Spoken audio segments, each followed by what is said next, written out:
Hello, welcome back to Dabbatory. This will be my first reaction video, and it will be today's world news for July 11th, 2024. Let's begin. 66 Chinese aircraft surround Taiwan in the biggest sortie of the year. It comes as Beijing conducts exercises in the nearby waters. In recent months, China has ramped up its military presence around Taiwan. Beijing claims the self-ruled island as part of its territory. Russia warns NATO as it holds its summit in the US. Moscow promises a response to the quote-unquote very serious threat from the Western military alliance. The Kremlin says NATO is fully involved in the Ukraine conflict. Turkish President Recep Tayyip Erdogan voices concern of a direct confrontation between Russia and NATO.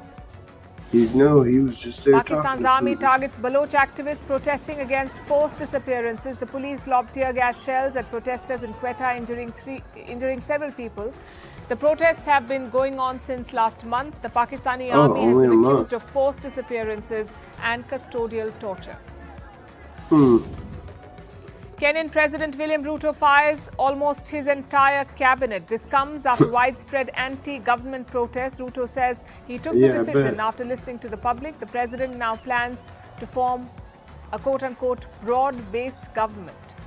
Broad-based, huh? Cape Town in South Africa flooded after heavy winter rains.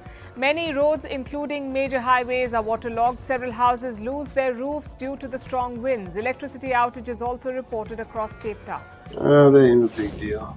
And South Korea names K-pop group New Jeans as tourism ambassadors. The group will serve for a year but will have no actual diplomatic responsibilities. Last year, more than 11 million tourists visited South Korea, an increase of nearly 250% compared to 2022. Interesting. Enjoy your day.